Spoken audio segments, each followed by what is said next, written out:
Another edition of Beat the Closing Number presented by thelines.com, where we break down our initial thoughts and the opening odds for NFL Week 14. We'll dish out our best bets this week on Beat the Closing Number. Make sure to get a notification when that episode is released on Thursday or Friday, depending on when you're listening or watching us. And remember to give the video a thumbs up as well and ring the bell to get notifications whenever the Lines releases a new sports betting video, or leave a 5-star review on Apple, Spotify, wherever you find your favorite podcast. We are 31-16 after a 2-2 go around in week 13, Mo, with spreads and totals this season.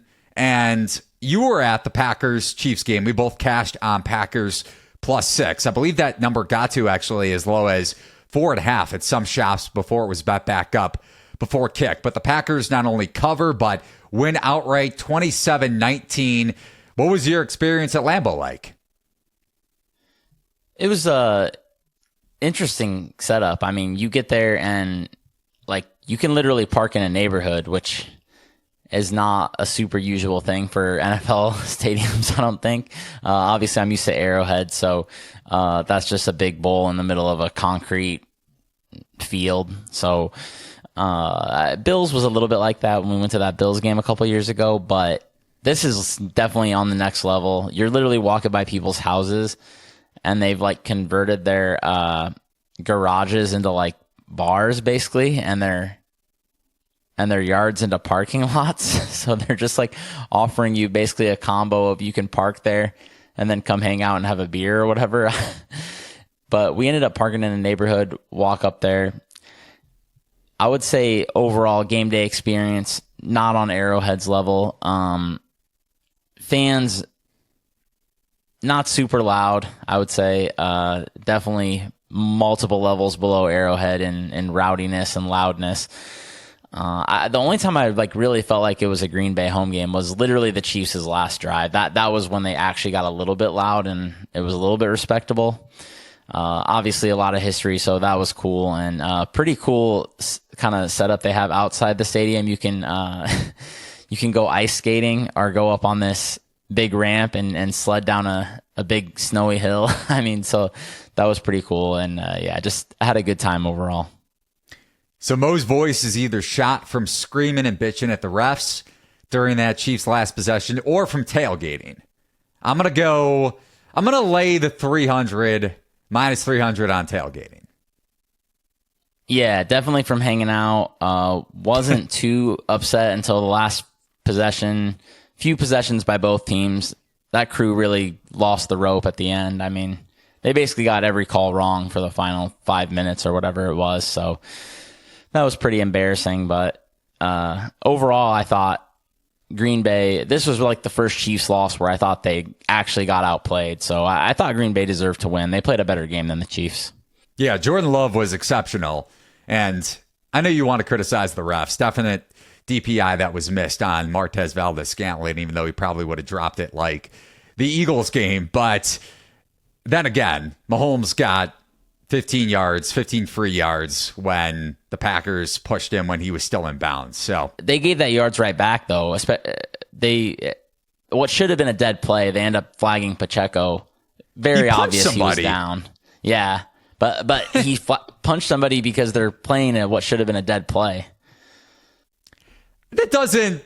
You're always gonna. The player who comes back and retaliates is always gonna get called for a personal foul or anything after the play. Yeah, I'm saying the situation, like he's getting blocked on a play that should have already been blown dead much earlier than that. Very obvious Rasheed was down. All right. Well, either way, maybe Pacheco can hold back his fist next time. But yeah, you're always going to get tossed when you throw a punch like that. That's just instant. Exactly. So if you want to check out our bets for Week 14 before we dive into the slate in real time, be sure to check out our Discord channel. The link is over at thelines.com in the top right-hand corner. Also, college basketball betting podcast, Outside Shots, the latest episode out with former college basketball odds maker Matt Metcalf. Be sure to check out that episode. A lot of interesting tidbits just on how to evaluate and value home court advantage in general, especially with these early season situational spots. But if you're looking to bet NFL Week 14, be sure to use promo code THELINES. First-time users at BetMGM Sportsbook can use that promo code, the line's one word, to get up to $1,500 back in bonus bets if your first bet loses. And remember that bonus bets are not equivalent to real money. And as always, terms and conditions apply. So we're kind of going to go out of order to begin the slate, just because the most interesting game in Week 14, Mo, is Cowboys against the Eagles. Dallas up to a 3.5-point favorite after sitting at 2.5, minus 2.5 on the look-ahead line. The total is up 4 points from where it opened at on Sunday night, 52.5 after it opened at 48.5. And Dallas failed to cover against Seattle on Thursday night, but we kind of touched on this on the first episode to Beat the Closing Number last week, just because it was a Thursday night football game, and we typically veer away from those on our Thursday, Friday recording. Potential look-ahead spot for Dallas. I thought that's kind of the way it played out, even though their defense was exposed. Geno Smith had a good game, but it seemed like it was kind of a flat spot for Dallas with the Eagles on deck. And then the Eagles really ran out of gas, as you alluded to in our second episode of the week on Beat the Closing Number, falling by 23 points to the Niners, getting outgained by 3.1 yards per play. And DeAndre Swift, to cap it off, left the game late with an undisclosed injury. So initial thoughts on a huge NFC East rematch that could very well help decide the division. Yeah, my initial thoughts was I kind of liked Dallas. I think you could get them minus 2.5 last week. I'll have to double check. Yes. It was 2.5, yeah. You could have got a 2.5. Kind of kicking myself for not buying in there. Now I'm getting a little bit iffier about it. I think it's just like where it should be. I can't decide if like 3 or 3.5 is right, and that's kind of where the market's at, sitting with some either 3 or 3.5, and you're just paying hefty juice if you're getting the good number basically on either side. So I think that's right. But Dallas did not play a very good game. I mean, their defense was rough, man. At the same time, Geno made a lot of tough throws, so I will say they probably got like 90th percentile Seahawks in that game, So I've definitely I've been a little bit suspicious of Philadelphia for weeks. Obviously, that's why I hammered 49ers on the look ahead. So I think that result was probably about, yeah, they dominated, but I definitely expected that to be within the range of reason in that spot. So I think Dallas could definitely win this, and it would be bad for me. I have Eagles' best record, I think, plus 800, so I could definitely use an Eagles win. I think I'm just going to watch this one and see what happens, but I would be tempted by the Eagles at 3.5. If it got to 3.5 where the juice is like pretty flat, I think the Eagles would be pretty tempting at that point, but I mean, they have better receivers than what Seattle's running out there probably, and those receivers, they kind of had their way with those Dallas DBs overall, I mean, obviously DK is a monster, so you give him all the credit in the world, but they got some great receivers in their own right. AJ Brown is basically a DK Metcalf clone, so they're going to have their hands full. It seems like every Dallas game goes a million miles over right now, so it'll be interesting to see if some defense actually ends up getting played there.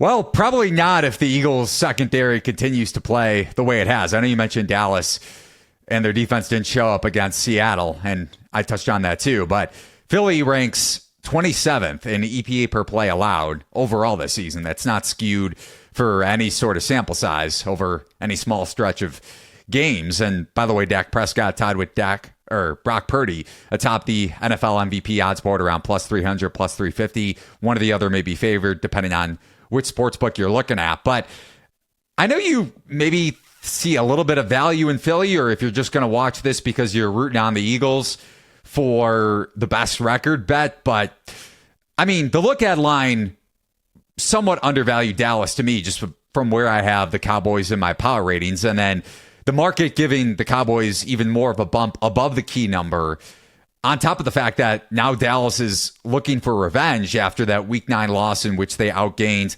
the Eagles in yards per play. Also, you look at red zone efficiency, especially in the fourth quarter. Cowboys missed out on a ton of opportunities, including a 2-point conversion that would have at least helped them push. As I got Cowboys plus 3, and I mean, just all those chances inside the 10-yard line for Dallas late in the fourth quarter. And also on a fourth down play or a third down play where the refs picked up a flag on what probably should have been a defensive holding or defensive pass interference. Just an odd game. And I'm not saying the Eagles are still going to be in a position where they've run out of gas, but I do think the motivational spot here for the Cowboys, not that this game means any less for Philly, but the fact that Dallas is out for revenge and the fact that the Cowboys, I have Dallas higher in my power ratings. So I kind of see this line.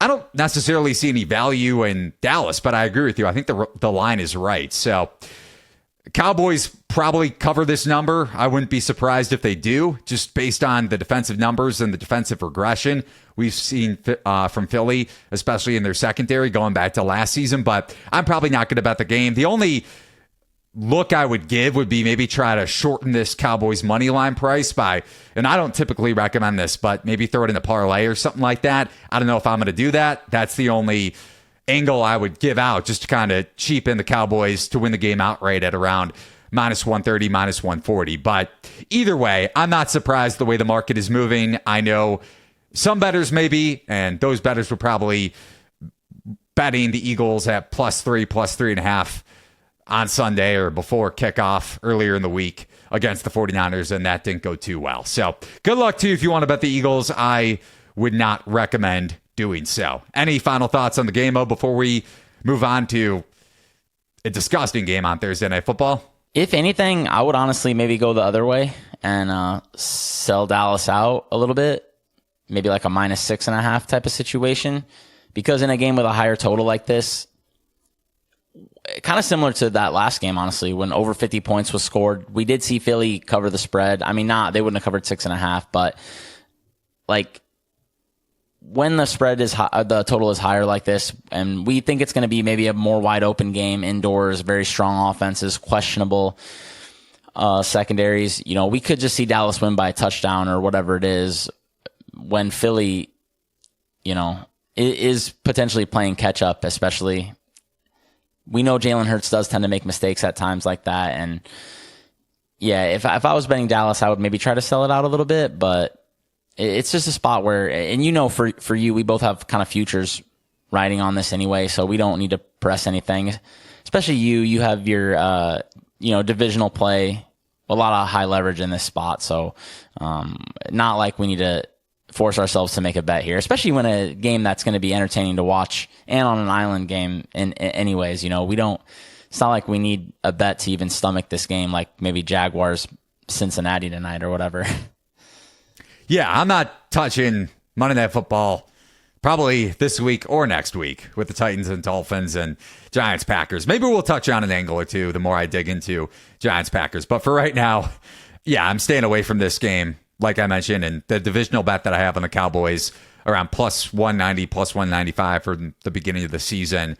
And if you're looking at current NFC East odds, if you want to maybe just bet the Cowboys here to win the division versus betting Cowboys, either throw them in a money line parlay or an alternate spread, still around +330, +350 to win the division. So I don't hate that bet either. That's a decent angle too. I know you maybe weren't throwing that notion out there to bet the Cowboys to win the division. You were just mentioning my bet, but still worth a look to me if you would rather just get plus money and then some on Dallas to win the NFC East rather than bet the Cowboys in this particular matchup. But Mo, on to Thursday Night Football, Steelers and Patriots. You said the Cowboys Eagles have a high total. This one has a total of 30, the lowest total in an NFL game since December 11th in 2005. That was Steelers Bears, and the total pushed, whether you bet the over or under, Pittsburgh winning the game by 12, 21-9. Willie Parker led the Pittsburgh Steelers in receiving yards. Mo, I'm going to give you one guess on who led the Bears in receiving yards in that game.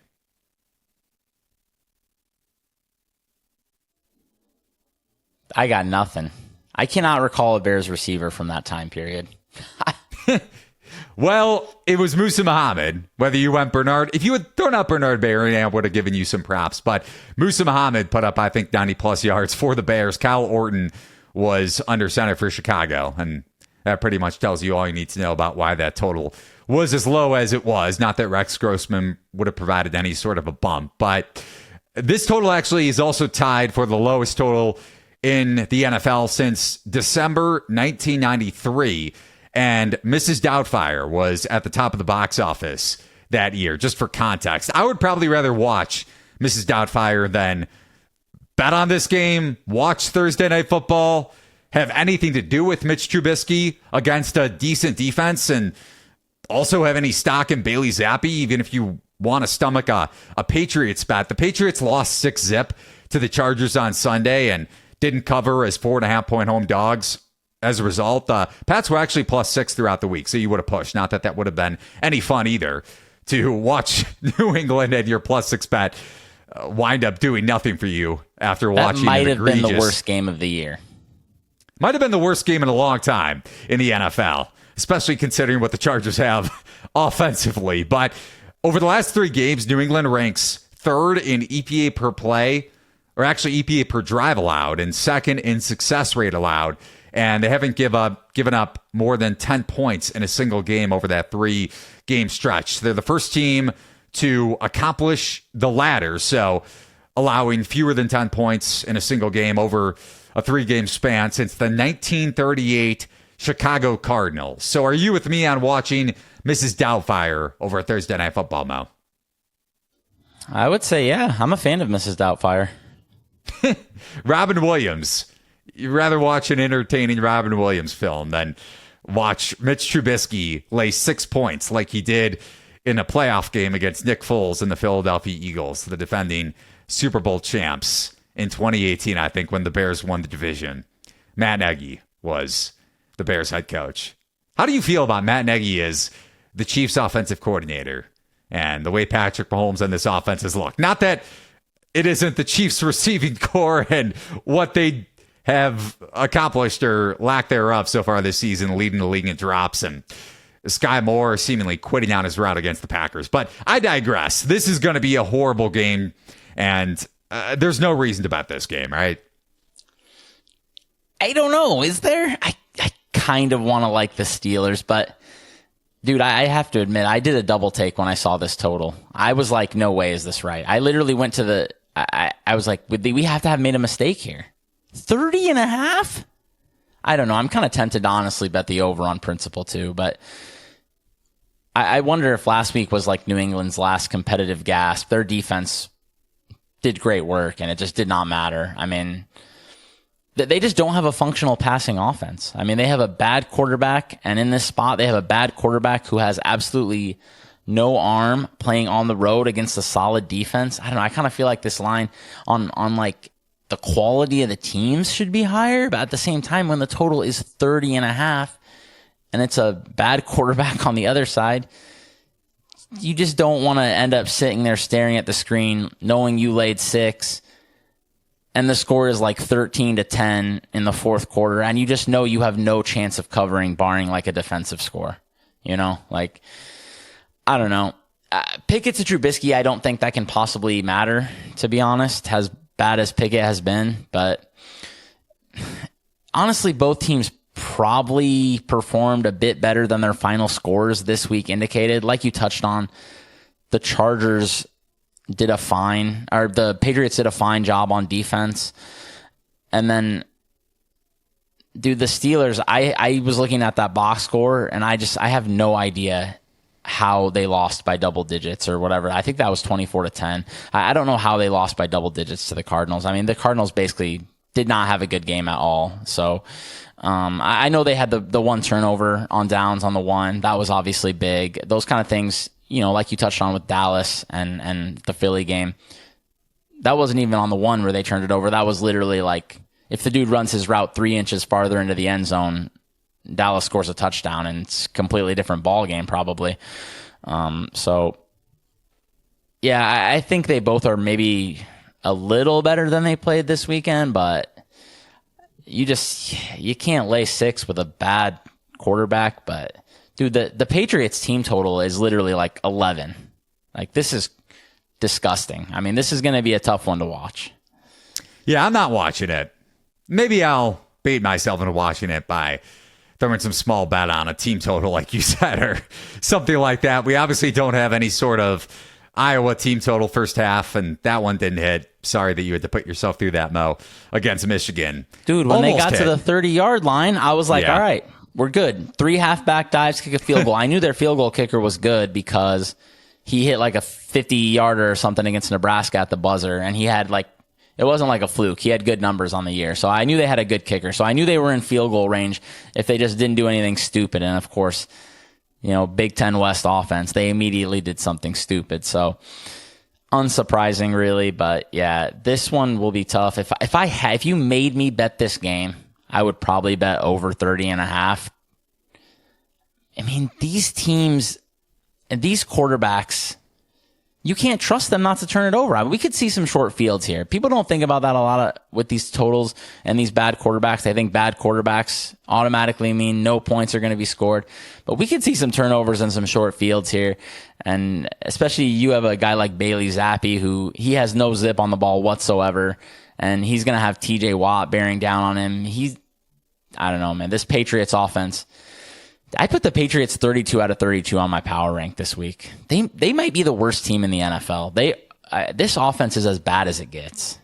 Yeah, I don't blame you. I'll typically fill those out on Tuesdays, but once we get a Monday night result, I have no interest in betting this game. I have no interest in one of the lowest offensive ceilings and lowest offensive floors in the NFL. And to your point, that could certainly lead to a defensive score or at least short field. So I am not betting this game and hopefully not going to put myself through watching a minute of it. But on to a game that actually provides some intrigue. The Ravens are 7-point home favorites against the Rams on an early afternoon game on Sunday, down from the opener of Baltimore minus 7.5, total of 43.5.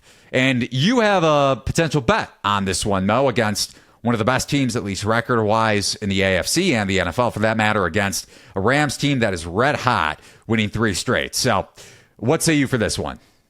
Yeah, I think rightfully so, with the move. And maybe still a sliver of value on the the Rams potentially. Still facing a Ravens team that has lost quite a bit of its offensive ceiling, I think, with their best pass catcher, I would say. I think definitely still their best pass catcher, definitely their most reliable. One of their critical red zone weapons in Mark Andrews.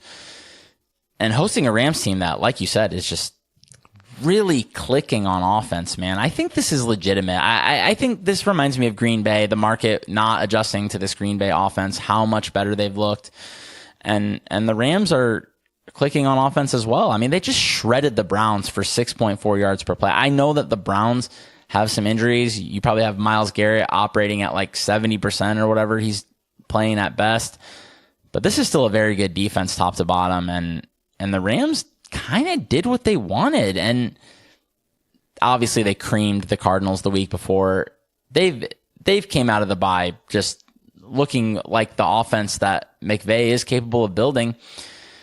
You have Puka Nacua struggling a little bit with an injury, and Cooper Kupp maybe as well. So that was kind of my hang up on the Rams coming into this past week, but they're still getting it done. And this might come down to whether this Rams run defense can bottle up this Ravens running game, because they are pretty weak. And Keaton Mitchell is a guy that I watch and I cannot believe he doesn't get more touches. I mean, that guy has real burst. And Keaton Mitchell might be the argument against ever using a draft pick on a running back. Like, if you can just get that guy for free, why would you ever do it? But the thing I always look at with the Rams is just how much they're going to be able to protect Matt Stafford. I've talked about that multiple times this season. He is pretty dreadful if you can get any sort of football athlete on defense in the vicinity of him, since he can't move anymore. But you have a Baltimore defense that does not blitz, 27th in blitz rate, 24th in pressure rate. They're not getting it done because of their winning up front. So I think the Rams can keep this one close. I know it's a long trip and coming off a couple of wins, not usually a spot where you want to buy in, but it's still a pretty big line. Yeah, maybe the line's still a little bit inflated if you think the market hasn't adjusted to how good this LA offense has been, but when you take into account the opponents, Seattle, even though they outperformed the market's expectations against Dallas, still a team that maybe was fortunate for at least their first 10 games or so with their point differential in mind. I think +1 or +2, something like that, just above par in point differential during their above 500 stretch to begin the season. The Cardinals, a banged up Browns team, like you mentioned, especially with Myles Garrett hurt on Sunday and how limited their offense can be, even with Joe Flacco kind of opening things up in the first half a little bit. Vintage Joe Flacco until he got into an ultra negative game script. But then you factor in Baltimore coming off the bye. Maybe you get Marlon Humphrey back. I know you've said, and rightfully so to an extent, that the Ravens haven't necessarily faced the most difficult schedule. But when you look at defensive DVOA, which is adjusted for the opponent, still ranked number 1 across the NFL in that category. Obviously a meaningful game for both teams, with the Ravens fighting for the number 1 overall seed in the AFC playoff picture and the Rams fighting for a wild card spot in a really loaded wild card race. And now the Packers, I believe, have the number 7 seed behind the Vikings, but maybe behind Seattle and then Minnesota. Either way, a lot of teams in the thick of it, in the hunt, as every analyst will say this time of year. And even after the Rams covered big against Cleveland after a big second half and really pulling away in the fourth quarter, I don't see a ton of value in this game. I'm not saying I would lay it with the Ravens, but probably a stay away for me just because of, the cross-country trip on top of the fact that the Ravens are coming off the bye and should be getting healthier on the defensive side of the ball. And also with Stafford, he's actually been sacked the second fewest times in the NFL this season, and Baltimore leads the league in sacks. So huge matchup in the trenches, to the point that you brought up with how anemic Stafford can be when he does face pressure. But either way, doubt I'm going to have a bet on this one. But one game that I am looking towards, Mo, and a bet that I do have down already, I bet Chicago +3.5 on Monday morning. The line is down to Bears +3 even money, and this line actually opened up at Detroit -5 on Sunday night. And like I said, it's down to Lions -3 at most shops, but keep in mind that number is juiced. Total of 42.5. Detroit did cover against the Saints as 4.5 point favorites with Olave playing, but then you factor in kind of like the Eagles, to the point that I brought up with how exploitable the Eagles secondary is of late and really throughout the entire season. The Lions ranked number 30 in drop back success rate allowed. We saw what Justin Fields did against the Lions going back to week 11 when he finally came back from that thumb injury. He put up the 11th highest EPA per drop back plus completion percentage over expected composite ranking. The Bears covered thanks to Nate Davis kicking the ball essentially out of the end zone. Probably should have won the game outright if the Lions didn't score 2 touchdowns in the final 3 minutes of that game. And then you also think about that the Bears defense ranks 6th in EPA per play allowed since week 9. And a lot of that has to do with their much improved run defense, which correlates with getting Montez Sweat from the Commanders ahead of the trade deadline. And Jared Goff in cold weather, I know it may be a narrative to some people, but 64% of his career picks and 75% of his fumbles have come outdoors. We saw it against the Ravens earlier in the year. He is a much different player in the dome, putting up an efficient outing against the Saints in week 13. But I feel pretty good about getting the Bears over the hook, and I would still consider the Bears at the key number of 3, especially at even money. Any take on this one? Yeah, I'm surprised you like the Bears this much, and surprised the market has been as hot for the Bears as it has been this week, to be honest. I'm a little bit interested in the Lions at 3, but that being said, I don't think it's a narrative for sure about Jared Goff playing outside. He loses a lot of his effectiveness for sure, and I'm definitely with that. But at the same time, this line is telling me like the Bears are equal or better to the Saints. That can't be right, can it? I just don't think that's right. So I don't know. I think the market is maybe a little bit underrating this Lions team. This offense is still elite. I mean, I don't understand why we're moving off the look ahead here when that game basically went to market expectation. Like the line was 4.5 all week. They win by 5. We saw what they did last time against Chicago. I mean, I thought Chicago deserved to cover for sure, and that your bet was good. I just, at the same time, Jared Goff threw multiple interceptions in that game. And when the chips were down and they needed to move the ball, I mean, they came to life and basically marched up and down the field against Chicago with ease. Still gained like almost 6 yards per play in that game. I feel like this line should be 3.5, to be honest. The Lions opened like -9 at home against the Bears, I think. So this is definitely a really big market turn against Detroit over the past month. I think rightfully so in some senses. Like, I've always been suspicious of this defense, but this offense still deserves a lot of respect. And the Bears, they didn't look very good against the Vikings, man. I mean, Justin Fields, I don't know. Obviously, the Vikings have like a pretty unique approach to defense. I just read that feature ESPN dropped about Flores last week. Really good article if anyone wants to go find it. That was a fun read. And yeah, they do some different things, obviously, than other teams and bringing a lot more heat than most teams. Brian Flores, legendary for his blitz packages, right? And he's always been a great coach. So a lot of respect for him. But I do think this Lions offense maybe deserves a little bit more respect than the market's giving it, but it is scary definitely to take Jared Goff outdoors, especially in a place like Chicago. So I'll definitely be monitoring the weather in this one, write that article later today, and I've been revisiting my weather stuff at the end of the week, so that'll be something to monitor all week for anybody who wants to bet this game on either side for sure. Yeah, be sure to check out that piece over at thelines.com. And again, if you want to get notifications when we place bets to try to get the best of the number, not that that always happens, but Bears plus 3.5 was in our Discord channel earlier this morning. Again, the link is over at thelines.com in the top right-hand corner. Just head over to the roll section to get notifications.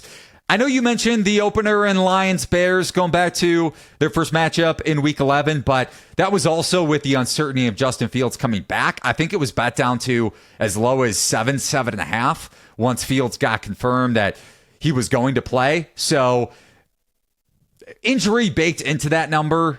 And also I think the market maybe is properly adjusting to this Lions defense and how bad it is, especially in the secondary. And Fields, while he wasn't necessarily that efficient under pressure against the Vikings, we also mentioned, I don't know if the Lions are necessarily going to blitz as much as the Vikings did in that game. And we talked about this with the Packers last week and with the Bears going back to that matchup in Detroit ahead of the Week 11 game. The Bears had the 5th ranked pass block win rate. So offensive line is performing a lot better. It's healthier than the beginning of the season for sure. Healthiest it's been and the most efficient it's been in Justin Fields' tenure in Chicago, and matched up pretty well against the Lions going back to that Week 11 game outside of what could have been a disaster for Bears batters, including myself, if the ball was recovered in the end zone on the Bears' second to last offensive possession for a Lions defensive touchdown. Thank you again to Nate Davis for kicking the ball in the end zone. But Mo, I feel good about the Bears getting above the key number of 3. And like I said, maybe you try to wait on this if you want to try to get the Bears at the hook or better above the key number of 3. If you would rather not take Bears even money at a field goal. But I think the market's right here. And whether you want to say 4 or 4.5, not that that's necessarily a dead number with 2-point conversions being up, but it's still at the key number 3. It's not like we're looking at 2.5 for anybody looking to take Chicago. So that's where I kind of disagree with you. But any closing thoughts on this one before we get to the finale of our 5 games here? I guess I would just say, yeah, I would be surprised if this somehow hit 2.5. I mean, I would have to bet Detroit at that point. But yeah, this could be the lowest the Bears are going to be. So if you do want to bet the Bears, I kind of think it makes sense to maybe wait and see if it does go back to 3.5. We see some buyback at times in spots like this. So I don't think a ton of harm in waiting. On to the finale here for our opening odds here on the NFL Week 14 early edition episode to beat the closing number. Saints 5.5 point favorites against the Panthers at home, total of 38. Carolina covering in the Panthers' first game without Frank Reich yesterday against the Bucs. And the Saints falling to the Lions, as we mentioned, with Detroit winning the game by 5. Spread closed 4.5. So Lions just covering, albeit with the Saints getting a late score. And maybe New Orleans deserving of a cover, but Detroit still exploiting that Saints defense, which I still think you can make the argument that the Bears could be power rated by or ahead of the Saints. I know you mentioned that in regards to the Lions-Bears game, but there's maybe an argument to be made there with the upgrade the Bears have played at least to the market's expectations on the defensive side of the ball, and with the way the Saints were exploited in that regard yesterday. And going back to the first time these teams have played, going back to week 2, the Panthers needing a backdoor push in some cases, with the game closing 3. I think it was 3.5 at some point throughout ahead of the week 2 game. But either way, any potential bets for you on this one, Mel? Yeah, I think I hit my Panthers on that one, so that was quite fortunate. I mean, with what you're saying, I'm not going to sit here and tell you it's lunacy for sure. As far as the Bears comparing them to the Saints go, I think I have them both like between 20 and 26 or something. Like, I don't have them that far apart. I just think it's hard to say the Saints aren't a better team than the Bears. I mean, maybe I'm just too, and I've been higher than the Bears than most, I think, all season. So, well, probably since the middle of the season. I've always been a Justin Fields guy, but yeah, the Saints are obviously not performing well. I mean, I'm curious to see where the line move goes on this one, so that's why I'm not going to sit here and tell you I'm betting the Saints right now, because I'm definitely not. But what are they going to do with this game? And what's the market going to do with this game? Like, are they going to steam this one down to -3 again like they did with the Buccaneers? I think these are similar teams, so that would make some sense to me from a market standpoint. But at the same time, you have the Buccaneers, up 11 late in the game, pretty much dominating the Panthers, and they get the backdoor cover. I'm happy for you. I didn't have any money on that game, but or actually, I think I did. I did take a little Bucks -3 late, so I ended up pushing on that. But if they steam this down to -3 again, I'm just going to keep fading the Panthers at cheap prices, I think. I mean, the Panthers are dreadful. They are, I know I said I got the Pats 32 out of 32. Panthers aren't very far ahead of that. So, it seems hard to imagine with a bad quarterback in a tough environment in New Orleans. I'm happy to bet bad quarterbacks at home. I'm not happy to bet bad quarterbacks on the road. I'm much more skeptical that they can get it done. And this Saints team, I am curious to see where the injuries go, though. I will say that. So, not a spot where I'm super excited to fire right now, because just to look across some of these names, I mean, you have Rashid Shaheed, which I know this sounds like, why are we capping for Rashid Shaheed? But he's like actually good. And you have a Saints offense that is desperate for any sort of target, especially somebody who can win down the field, which is basically his specialty. They can use him stretching the field. They can use him making plays, and multiple key defenders we touched on. Lattimore on IR, I believe, and Cameron Jordan did play, actually. I was surprised. I don't think he practiced all week. He ended up playing. Marcus May, linebacker Werner. I mean, they are missing a lot of people. So I kind of think if Saints are anything close to their normal selves, this should be close to a touchdown. But you also have the most key injury at all, maybe, which is just, is Derek Carr going to keep being a lunatic and trying to play hurt? Because last time we saw him go out there and play hurt, they got wrecked by the Vikings. I mean, wrecked. They were down like 20 in the first half or whatever it was. So now I'm seeing, like, not only did he go out of the game, he went out of the game with multiple injuries, like shoulder, back, and a concussion. I mean, he tried to push it too hard last time and come back too early, and I think it cost the team. So, like, just let Jameis Winston play. If somebody says, hey, Jameis Winston's going, yeah, I'm probably ready to fire if I can get a cheap price on the Saints. Yeah, I'm not sure why Derek Carr is still a starting quarterback in the NFL, but the market would probably certainly like it if anybody's looking to bet the Panthers. I'm not advocating to bet Carolina, but to your point, I think this is more so of a reasonable wager if Winston does start for the Saints. And going back to the Panthers' play calling yesterday against the Bucs, I know Tampa Bay outplayed them for chunks of the game, but Carolina needing 1 yard on a 3rd and short and then a 4th and short on their final offensive possession still in their own territory, but having a shot to at least tie the game or win the game outright down the stretch late in the fourth quarter, and back-to-back 20-yard pass attempts. So clearly no upgrade with the play calling, even without Frank Reich, the aging and should be retired Frank Reich at this point. Hopefully he doesn't join an NFL staff for the foreseeable future. But the last of the Bryce Young 20-yard pass attempts going for a Winfield pick, game-sealing pick. So, yeah, I don't blame you for looking at the Saints here. The easiest strength of schedule in the NFL, so maybe that kind of negates their point differential, being the only team in the green among any NFC South team, but they're also somehow, we say it every year, it's a crapshoot in the NFC South for the worst case scenario, and that's because the Saints are at 5-7 and only a game back of first place in the division behind the Atlanta Falcons, who have a huge game against the Bucs.